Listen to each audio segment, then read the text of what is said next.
The valley woke thin and white, a lace of frost drawn over beet tops and fence wire, and the Sangre de Cristos stood off like a row of cold witnesses. Wind came low from the dunes, tasting of gypsum and old rivers, and the freight road wore ruts that shone with a skin of ice. A wagon let him down at the mile-marker Cottonwood and rattled on without wave or word. Mason Vire shouldered his canvas roll, felt the weight of pipe wrenches and spare washers settle against bone, and walked the last stretch toward the Hale place with his hat brim pulled to the weather.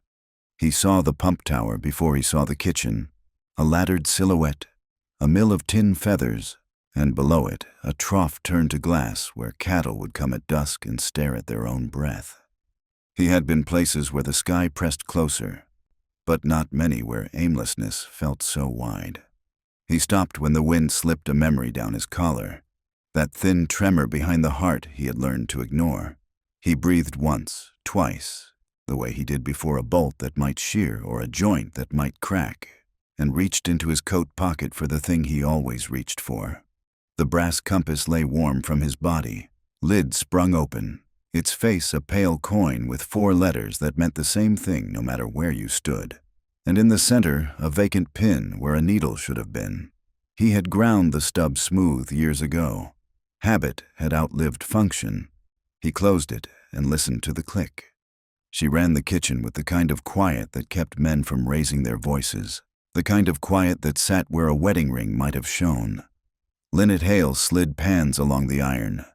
Steam lifted off them in thin blue ropes, and the windows breathed white and then cleared as if the room itself had to remember how.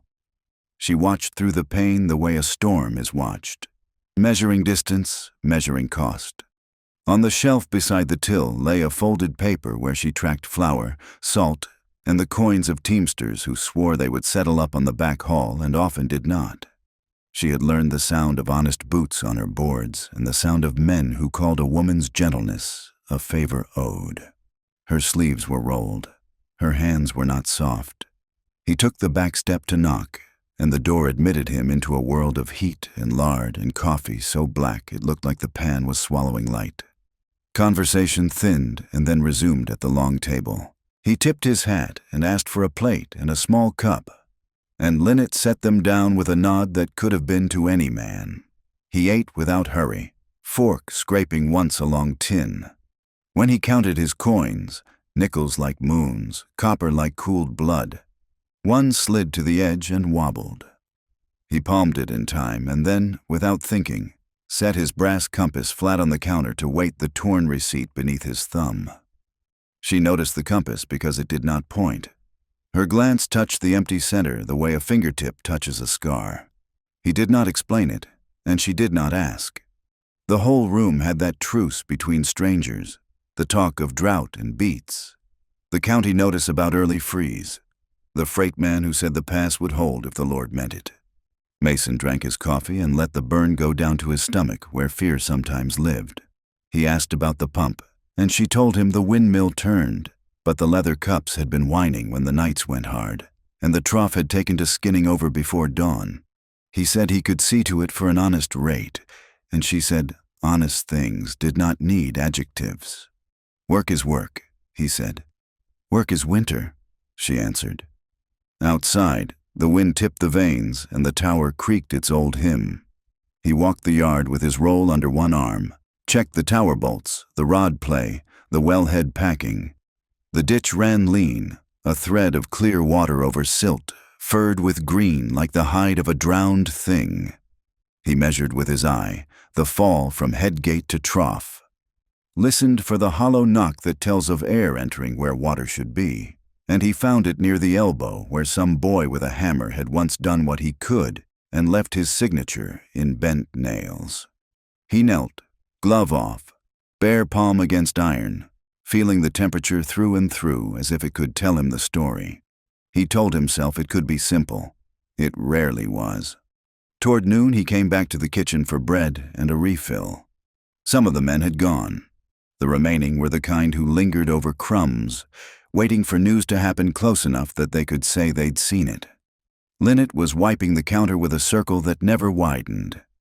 He put the compass down again, a small bright sun on a wooden sky, and set 3 screws beside it in a row. "You're the wind pump man," a teamster said, grinning as if the world were a single joke he'd been telling too long. "I mend what I can." "You mend everything?" The man's eyes flicked to Lynette and back. Mason did not look up. "Everything that wants mending." Silence moved a chair's width closer. Lynette laid a heel of salted bread on his plate. The salt crystals shone like frost.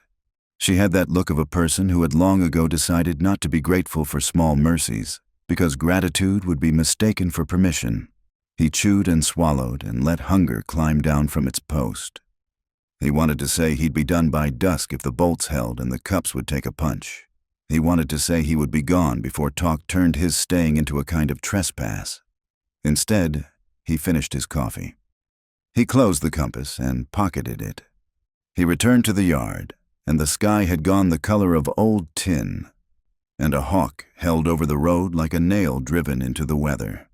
He climbed the tower with cold ladder rungs biting through glove leather and set his tools in a square on the platform, the way a man arranges words he is sure he will need. He worked until his hands forgot to shake, and the bolts gave in to patience. When the first bead of water rose at the wellhead and ran down the iron like a vein beginning to remember its work, he stood quiet and let that small sound write itself into him. Later, as shadows thinned along the ditch, he stepped inside to say the trough would drink again by dawn if the wind kept faith. She nodded. Her face did not change, but something in her shoulders set down a weight he had not seen until it moved. "Thank you," she said. He touched his hat brim and meant to leave. "Sir," she added, low enough that the room did not have to hold it. "You don't have to—" She stopped, the rest of the sentence a door unopened. He did not ask which door. "Tomorrow," he said. "I'll check the cups." The windmill turned once more, slow as a clock, remembering how to measure time.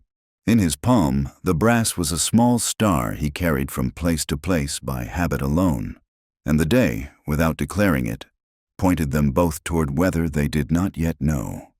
The wind settled into that steady hum the valley kept between storms, and frost burned off the ditch bank by noon. Mason rose early, his boots creaking like something alive, and crossed the yard toward the pump before anyone could offer him breakfast or thanks. He worked the bolts loose with a kind of reverence. The leather cups had swollen uneven, edges split, water sighing through in tiny failures. He trimmed them down, greased the rods, and whispered to the metal like a man bargaining with God through a keyhole. By midday, the trough filled clean again, water flexing with faint ripples under the still air. The windmill gave a slow, steady rhythm, every creak measured. Mason washed his hands in that same water, the iron taste reminding him of all the places he'd fixed and left behind. Farms half gone, faces that blurred before the next county line. It felt wrong to linger, but wrong to leave unfinished. He pocketed the compass and looked toward the Hale kitchen where a thin line of smoke marked life and obligation. Inside, Lynette was ladling stew for a hauler whose eyes kept wandering where they shouldn't. She did not smile. She only wiped the rim of his bowl, the same patience she might have shown a sleeping child. When Mason stepped in, hat in hand, the talk went quiet, like it always does when a stranger's name turns known too quickly. "Pump's running clean now," he said. "You'll have water for the week, maybe longer if the freeze holds off." She nodded without looking at him, wiping her palms on her apron. "I've stew if you'll take it. No charge." He hesitated, thumb rubbing the brass lid in his pocket. "Not charity. Leftovers," she said simply. "Would go to waste otherwise." He took the seat farthest from the talk. She set down the bowl and a heel of bread thick with steam. Her knuckles brushed his wrist for a second too long. Not by accident, but not by plan either. The hauler smirked. Mason ate in silence. Outside, wagons rolled past, leaving dust that wouldn't rise until spring. The room filled with that small quiet of shared labor. Metal scraping bowl, chair legs on floor, a cough in the corner.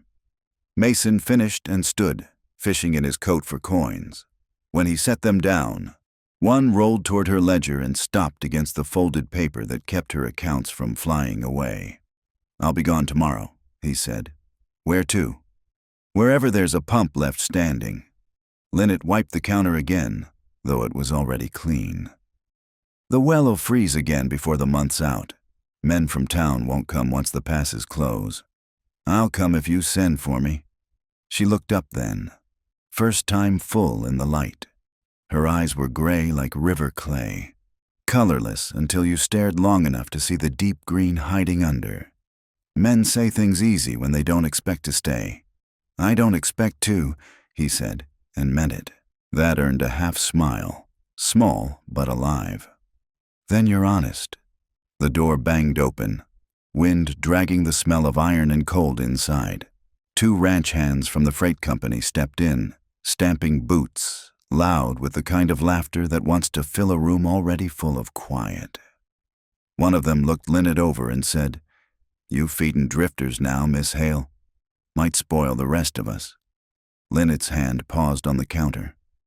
The other men watched, waiting for her to play along or for Mason to take offense. But Mason only set his cup down slow.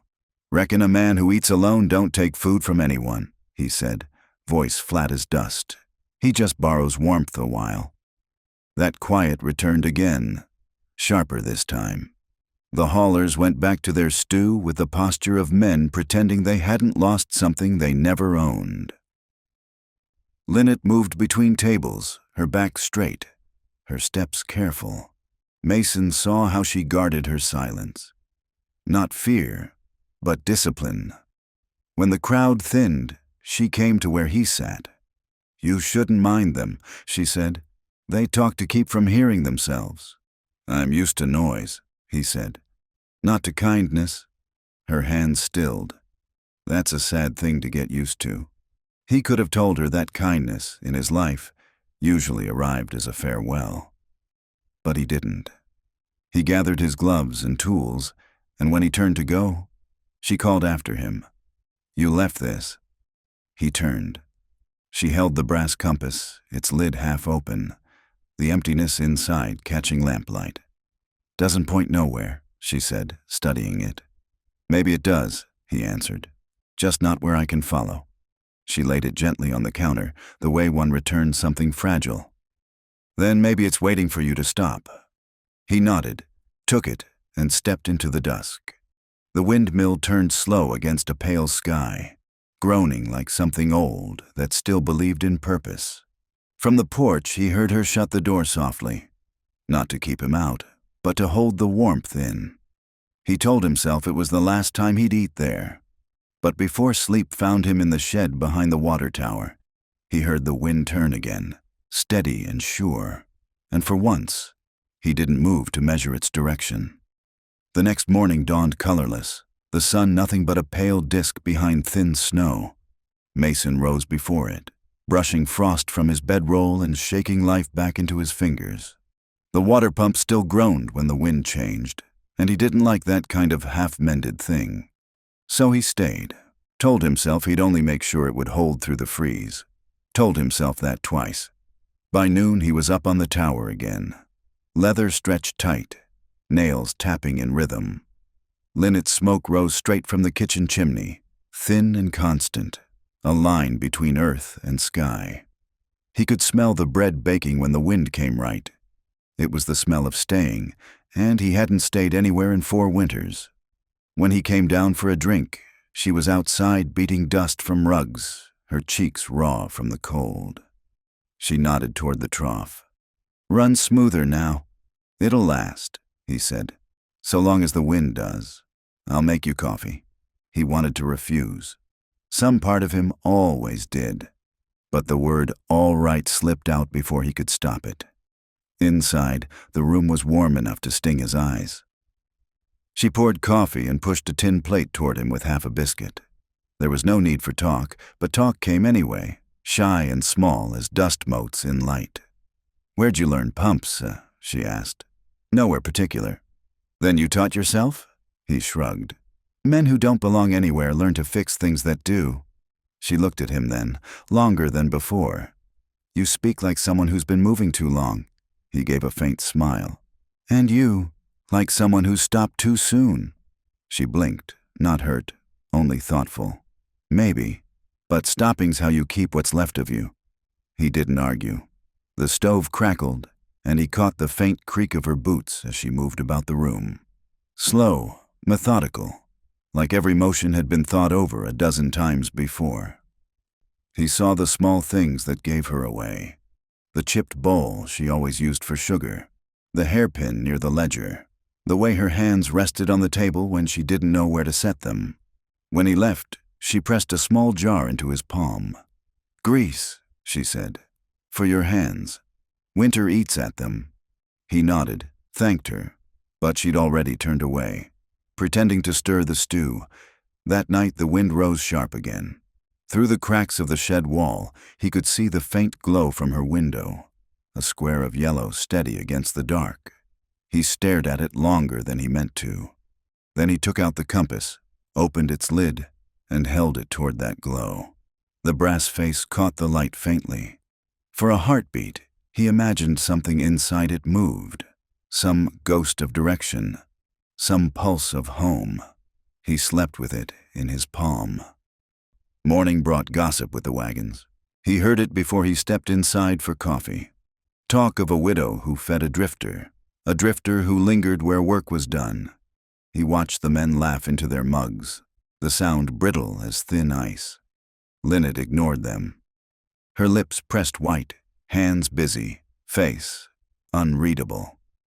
When Mason finished eating, one of the younger haulers leaned over. Careful, mister. Folks might think you're setting up house.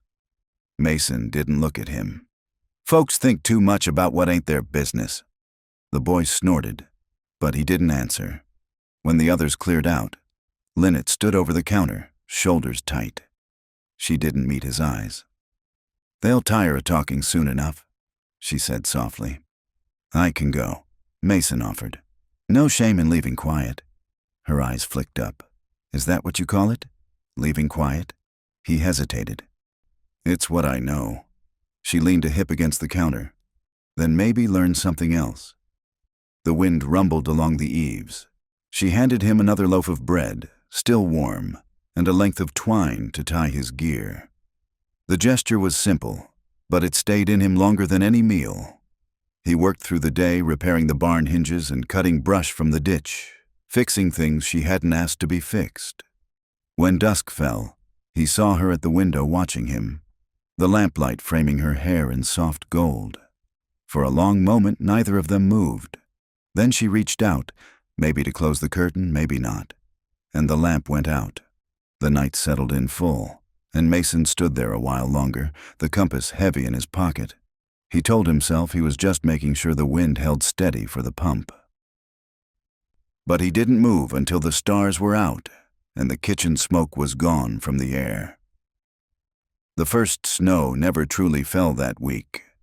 It just drifted sideways, thin, wind-bitten flakes that never reached the ground whole. The sky hung low, and the valley's silence felt stretched, ready to tear. Mason spent the days splitting firewood behind the kitchen and walking the ditch line to keep ice from claiming it. He told himself he stayed because the pump might seize, but even he stopped believing that. Lynette worked longer hours now, feeding fewer travelers. Most wagons had turned east for winter. The ones that came left only noise and stories that clung like burrs. In town, the gossip found legs. A widow and a drifter. That was all anyone needed to make a sermon. By the third morning, the freight clerk who took coffee at her counter said it loud enough for others to hear, "Must be warm company by the windmill nights." No one laughed, but they didn't stop him either. Mason was outside then, tightening the pump's wind vane, and heard it through the open sash. The sound cut cleaner than any blade.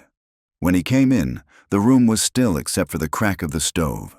The clerk stared at his own boots. Lynette didn't. She kept stirring stew, jaw locked, and the ladle trembled only once. Mason poured his own cup. "Don't waste talk on ghosts," he said. The man swallowed hard, muttered something about weather, and left. The door shut. Lynette stood still, both hands on the counter. For a long time, neither spoke. Finally, she said, "They'll think what they want. Talking's what keeps them warm." He nodded. "Still bites, though. Only if you listen." He watched her shoulders, how straight she kept them. He wanted to tell her it wasn't right, that a woman shouldn't have to build armor just to live quiet. But he'd seen enough of the world to know words like that helped no one. So he just said, "I'll start using the back door." Her voice dropped. "You don't have to." "I do," he said. "For you." Something in her face softened, the fight leaving it like wind leaving a sail. "You're kind," she murmured. "But kindness only feeds the wolves." That night the valley went black early. Clouds rolled down off the mountains, thick as smoke. Mason walked the long back lane instead of the road, his boots whispering through thin, crusted snow. The kitchen lamp was the only light for a mile, gold through the frost-veiled window. He stopped short of the porch, meaning to keep his word, but she was there already, leaning against the post with a shawl over her shoulders. The wind lifted her hair, unpinned it, let it fall in strands across her face. "I thought you'd use the shed door," she said. "I meant to." "Then why are you here?" He looked at her, really looked. The loneliness that had lived in him like an old tenant recognized the same shape in her. "I don't know," he said quietly. "Maybe because I can't stand the thought of you hearing them alone." The wind sighed around them, dry and endless. "You don't have to kiss me," she said, half laughing, half pleading. He tilted his head, snow melting on his lashes. "Then why do I want to?" Her breath caught. Between them hung that silence that comes before something breaks or begins. She turned away first, staring out toward the dark hills where no light lived. "I have to close early," she whispered. He stepped back into the cold. "Then I'll fix the door hinge in the morning."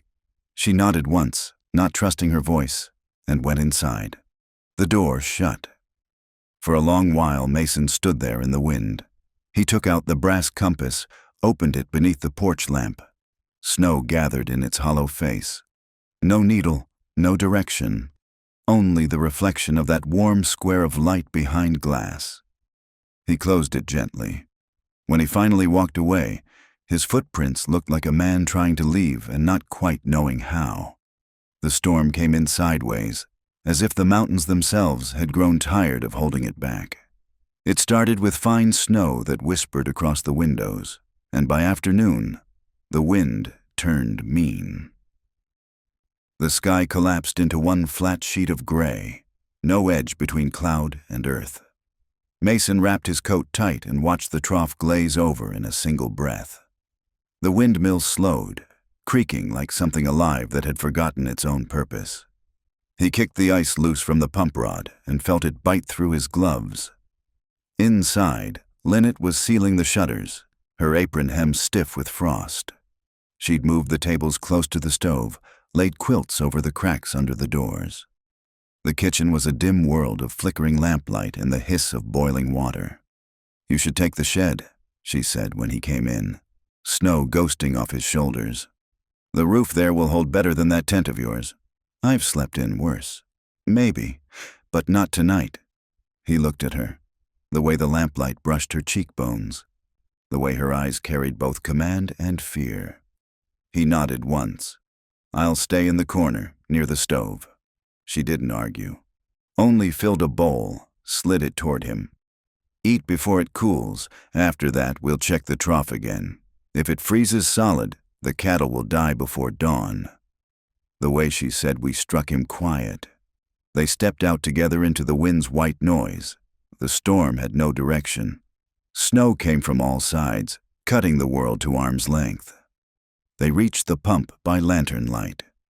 It flickered in the glass, a fragile sun. The trough was a solid mirror, rim of ice thick as bone. "She's gone stiff already," he said. "Can you keep her open?" "If I don't stop working till morning." "I'll stay," she said. He shook his head. "You'll freeze." "I'll freeze inside too." She was right. They set to work, him hammering at the rod, her feeding small coals from the kitchen stove into a metal pail to pour warm water along the pipe. The wind screamed through the tower vanes, rattling bolts and cursing its own strength. Her skirt whipped against his leg as she leaned over the wellhead, face pale, jaw tight. "Careful," he said. "Ground slick. I've been on worse footing." At one point, her glove slipped, hand striking iron. Blood bloomed through the wool. He reached for her instinctively, thumb brushing her knuckles, but she pulled away, embarrassed. "It's nothing." "It's something," he said. "You're bleeding." She looked down at her hand, then at him. "So are you," she said, noticing the split on his lip, the rawness around his knuckles. He smiled faintly, a line more of sorrow than humor. "Guess we're both too proud to quit, or too stubborn to be smart." Snow gathered on her shoulders like ash. He brushed it off without thinking, a small mercy that lingered longer than it should have. Her breath trembled white in the light between them. By midnight, the trough began to run again, water breaking through in slow pulses. They stood side by side, watching it flow. Two silhouettes against a world made of wind and noise. "Will it hold?" she asked. "For a while. That's all anything does." They carried the lantern back together, the handle between them. In that small glow, their shadows touched and then drifted apart as they walked. Inside, she peeled her gloves and set them by the stove. Her hands were red and trembling. He took one gently, warming it between his palms. Neither spoke. The only sound was the fire, soft and faithful. "You don't have to stay up," he said. "I wouldn't sleep anyway." He nodded. "Then we'll keep watch together." Outside, the wind howled at the walls like something locked out too long. Inside, the kitchen light pulsed gold across their faces. Tired, lined, human. The compass lay on the table beside them, lid open, face blank. It caught the glow of the lamp and reflected it onto the ceiling, a small circle of trembling light. They didn't notice when dawn came, only that the storm was still there. And so were they. By morning, the storm had lost its teeth, leaving behind a world of white silence and broken edges. The drifts piled against the door like the hands of something begging entry. Mason pushed it open with his shoulder, stepping into a day so still it seemed carved from glass. The windmill leaned under its burden of snow, every vein rimmed in frost. He listened for the hum of water in the trough, faint, but there. A small victory, and not his alone. Inside, the kitchen smelled of coffee and smoke. Lynette had set 2 cups by the stove, though she only filled 1. She sat on a stool, her palms flat against her knees, hair still damp from melted snow. The room looked tired, but alive. "You should rest," he said. "I've been resting since he died," she answered. It was the first time she'd spoken of her husband.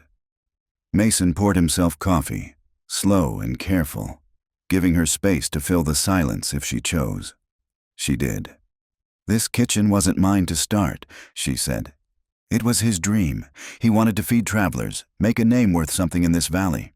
I kept it running after the fever took him. Maybe out of love, maybe out of guilt. Hard to tell the difference after a while." He nodded, eyes on the cup. "Most things worth keeping start with guilt." "You say that like you know." "I do." He reached into his coat pocket and drew out the brass compass. Set it on the table between them. The lid was open, empty face glinting in the weak morning light. "Used to belong to a man who trusted me," he said. "Said it'd keep me from getting lost. I told him I'd bring his wife back from the next town before dark. Got caught in a washout, wagon overturned. She drowned less than a mile from where I stood." Lynette's breath caught, but she said nothing. "When I tried to fix the compass after," he continued, "the needle snapped. Been carrying it ever since. maybe to remember what it cost to look away for 1 minute.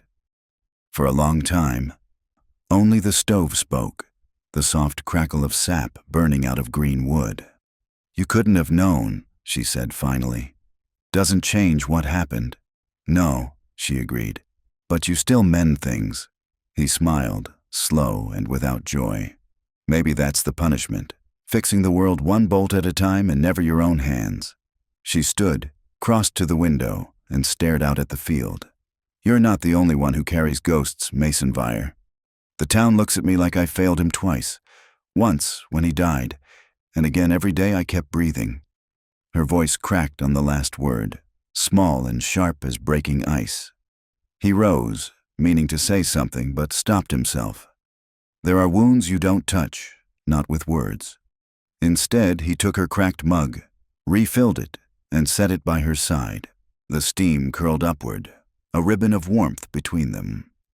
After a time, she spoke again, almost to herself. "You ever think some lives just stop pointing anywhere, like the compass, still turning but not toward anything real?"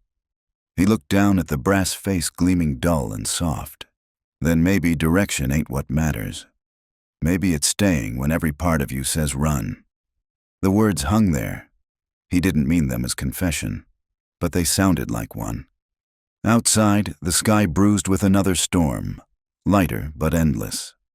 He saw her reflection in the window. Thin shoulders, hair undone, the faint line of tiredness that no rest could mend. "You'll leave when the road clears," she said quietly. He didn't answer. She turned to face him. "You should. Men like you don't know how to stop." He closed the compass lid. The click sounded final. "Maybe I'll learn." That night, the clouds thickened again. He stayed in the shed, listening to the windmill groan in the dark. The sound carried through the timbers, half prayer, half warning. He lay awake with the compass on his chest, the weight of it reminding him that nothing truly lost ever stays gone. It just changes shape. And in the kitchen across the yard, Lynette sat alone by the stove, the lamplight catching the red seam on her knuckle, watching it fade slow as a sunset no one else would see. It began with a thaw that wasn't meant to come, one of those false breakings that tricks the valley into believing spring might arrive early. The snow loosened, sagged, and turned to cold water rushing through every ditch and hollow. By dusk, a thin river shimmered where the road should have been, and Mason felt the change before he saw it. He stepped outside to the smell of wet iron and earth. The pump tower shuddered in the gusts, its joints complaining like old bone. He could hear the trough overflowing, the sound quick and angry, water clawing through the frozen channels they had carved days before. When Lynette came out, she had her shawl clutched at her throat. "It's rising too fast." He nodded, already moving toward the ditch. "Warm air's melting what's still on the ridge. The creek can't take it."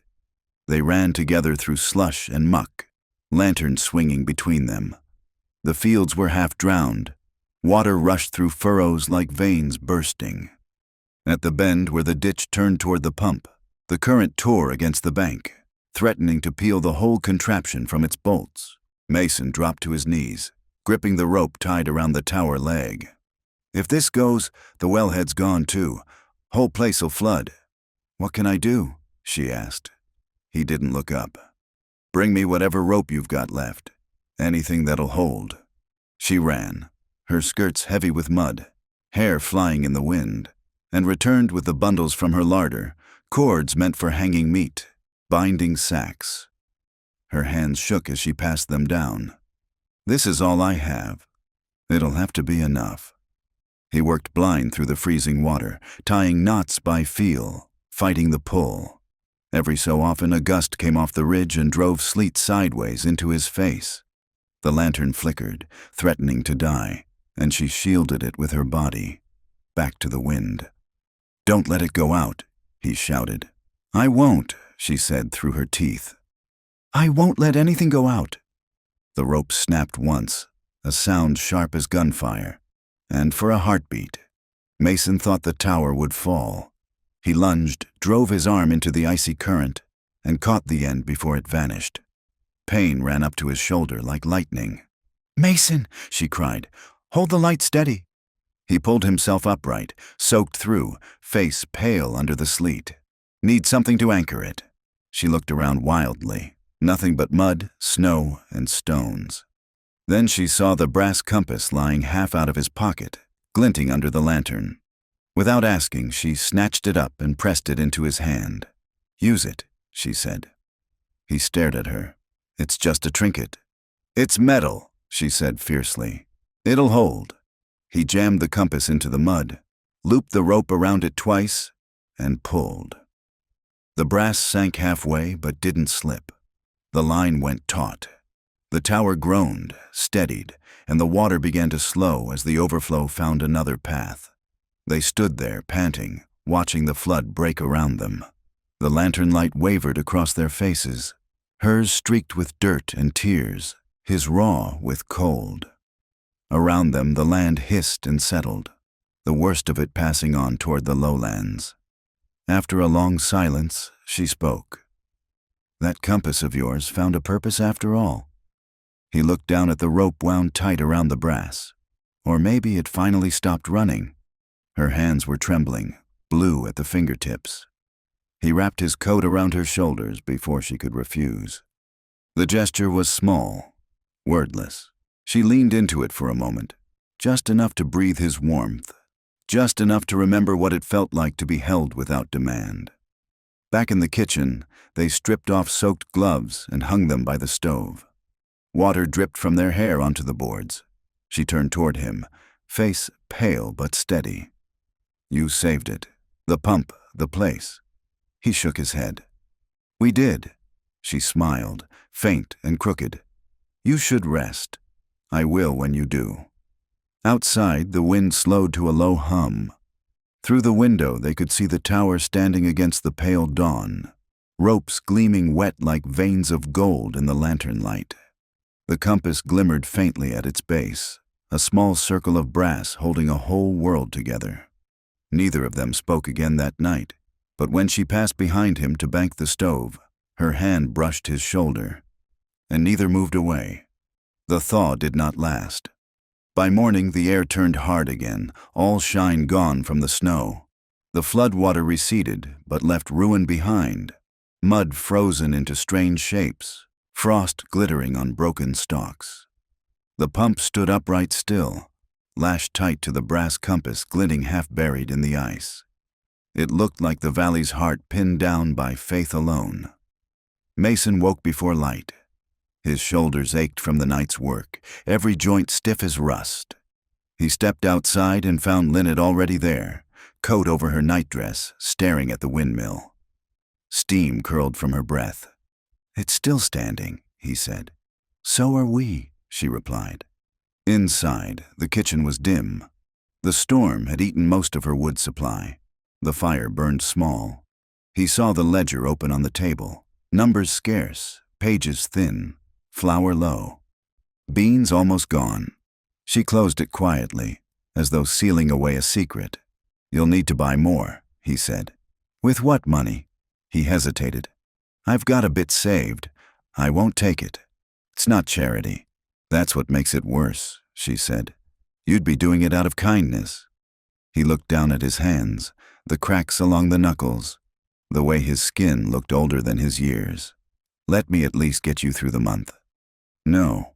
Her voice was steady but soft, like the edge of a blade dulled by use. He turned toward the window, jaw tight. "Then I'll stay and work it off. Trade labor for board. No one can fault that." "They'll fault it," she said. "You know they will." "Let them." She faced him now, eyes gray as cold ash. "You think it's you they'll blame? It's me who'll pay for it. Every whisper, every glance." He stepped closer, enough to see the small tremor in her throat. "Then I'll give them something worth talking about." "Don't," she said sharply. "Don't make it harder. Maybe it needs to be harder." She turned away, wiping at her cheek with the back of her sleeve. The fire hissed as a knot burst in the wood. sending up a small flare of light between them. After a long silence, she said, "I used to believe God watched everything. Every quiet sin, every mercy too small to notice. I thought that mattered. Then my husband died, and no one came to help. The world just kept on." Mason leaned against the table. "Maybe God still watches. Maybe he's just tired." Her lips curved into something that wasn't quite a smile. "Then maybe he's not the only one." She moved to the window, pressed her palm against the glass. "The stores are gone," she said. "If I don't sell by month's end, the kitchen goes to auction." He joined her there, their reflections caught together in the pain. Two blurred ghosts in a cold world. "Then we'll stop it." "How?" He picked up the compass from the table where he'd left it after the flood, turning it in his palm. "We'll find our way, even without this thing telling us how." Later, when the clouds began to clear, he hitched her old mule to the wagon. Together they rode to town. Faces followed them from porches and windows. Some curious, some cruel. Lynette kept her eyes forward, jaw set. Mason walked beside the mule, refusing to ride, every step a silent defense. At the miller's, he traded his spare tools for flour and salt, enough to fill her barrels half again. When the man asked if they were man and wife, Mason only said, "We work the same ground." Back at the kitchen, he carried each sack inside himself. She tried to stop him. He didn't let her. When he set the last one down, she stood by the stove, hands folded as if in prayer. "You'll bring trouble on yourself staying here." "I've been trouble before," he said. She looked at him for a long moment. "Why?" "You could leave clean." "Because leaving's the one thing I've ever done easy." The wind outside caught the tower vanes, and the pump began to hum again, low and steady. She reached for his hand then. "Barely a touch. You don't have to." He met her eyes. "I know." The warmth between them was fragile, like light on thin ice, but when the fire dipped low, he threw another log on. When the night came down, he stayed. Outside, the compass lay buried in the half-frozen mud, its lid open, its empty face staring toward the stars. For the first time in years, it didn't matter which way was north. The thawed days passed like hours stolen from a dying clock. Mason worked without talk, mending shelves, scraping soot from the stovepipe, patching leaks in the roof that had waited 3 winters for a hand. The townsfolk noticed his staying and gave it names, none of them kind. By the second week, a wagon rolled past slow, and a man called through the slats, "Thought you were fixin' pumps, not widows." Mason didn't look up. The hammer in his hand kept its rhythm, metal to nail to wood. But inside, Lynette flinched. She stopped sweeping, leaned her back to the wall, and let the broom hang like a question she could no longer answer. That night, she ate little. The stew cooled between them. The silence was thick as frost. "You shouldn't hear what they say," Mason told her finally. "I hear what I must," she said. "It's what stays after that's hard." He studied her face in the lamplight, the wear at the corners of her mouth, the steadiness that looked like peace, but wasn't. "If it makes it easier, I'll leave come morning." She shook her head. "Leaving never makes it easier, only quieter." He nodded once. "Then tell me what to do." "Nothing," she said. "Just be kind. But not where they can see it." The windmill groaned outside, slow and solemn. He heard the cry of some coyote out near the ridge, long and thin, the sound of a creature that lived by distance. When dawn came, he rose early to tend the pump. The brass compass still lay where he'd buried it as an anchor during the flood. He brushed away the frozen dirt, thumb tracing its edge. The lid was open. Inside, the face had dulled from rain and cold, but in the center, there, under the smallest shard of frost, something glimmered. Not the missing needle, but a thread of wire, no thicker than a hair, trembling in the breeze. He smiled despite himself. "You stubborn thing," he murmured. Inside, Lynette had been watching from the window.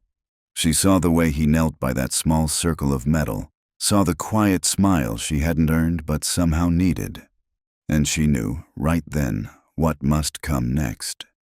By noon, she had packed 2 sacks of flour and a small jar of lard. When he came in for coffee, she slid them toward him. "You'll take these." He frowned. "For what?" "For your road. You'll be gone before the thaw breaks again." He didn't speak at first. Then, "So it's decided." "It has to be." He studied her, the steadiness in her face, the tremor in her hands. "You believe this'll keep you safe? I believe it'll keep you clean." "Clean of what?"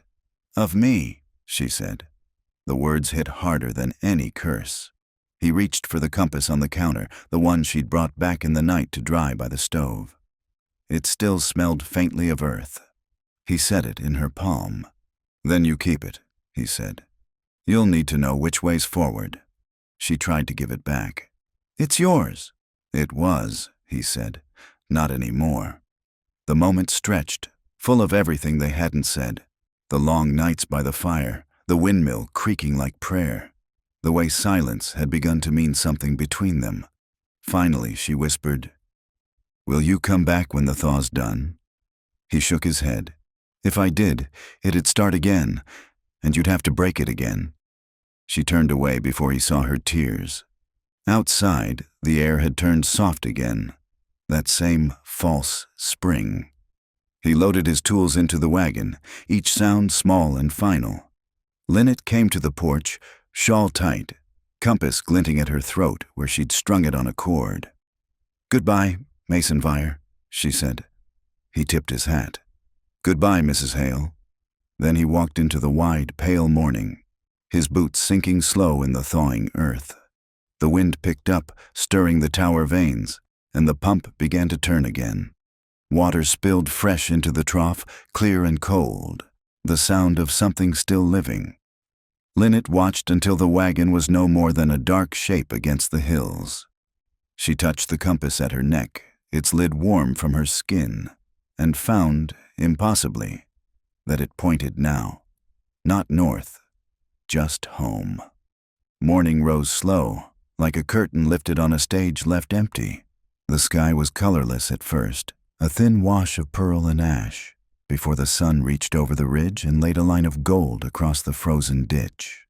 The windmill turned once, twice, a tired groan in its bones, then steadied into rhythm. Lynette Hale stepped out onto the porch, shawl drawn tight, and listened to that sound. The steady creak, the soft spill of water, the pulse of something mended. It was all that was left of him here. The pump stood firm where he had left it, the rope still tight, the brass compass gone from the mud. She touched her throat where it hung now, warm against her skin, the cord damp from her breath. It pointed nowhere. Still, she caught herself checking it every morning, as if direction were a thing you could earn by waiting. Inside, the kitchen breathed like a sleeping animal. She lit the stove, fed it the last handful of dry wood, and watched the blue flame gather itself into orange. The light moved over the counter, the pans, the ledger closed and put away. Everything clean, everything simple. When she stepped to the window, she saw the marks of his boots in the yard, half filled with new frost. The road beyond was empty. Somewhere past the ridge, maybe he walked still, following no compass at all. She liked to think he looked back once. She hoped he didn't. At noon, she took a loaf of bread from the oven, broke it in half, and carried one piece outside. She set it on the fence post beside the trough. For the birds, she told herself. But she broke off a piece smaller than her hand and held it a long time before letting it fall. The air smelled of thawing mud and pine smoke, of endings that didn't hurt as much as they should. When the Teamsters' wagons returned weeks later, they found the Hale kitchen open again. The tables were cleaner, the fire brighter, the woman quieter. She greeted them the same as always. No questions asked, no laughter wasted. They didn't mention the drifter who had stayed through the storm. Perhaps they'd forgotten him. Perhaps they hadn't. That night, After the last bowl was washed and the door barred, she sat by the window. The compass lay open on her palm, its empty face catching lamplight. For the first time, she noticed a thin scratch across the lid, maybe from the rope, maybe from the flood. A single line carved deep and true. It looked almost like an arrow. She smiled, a small thing, and set it on the sill, facing east. Outside, the windmill turned slow and sure, the sound soft as breathing. The ditch ran clear. The cattle drank.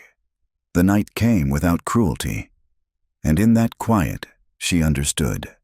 Some men arrive not to be kept, but to leave the world steadier than they found it. The lamp flickered once, and she whispered, "Thank you," though no one was there to hear.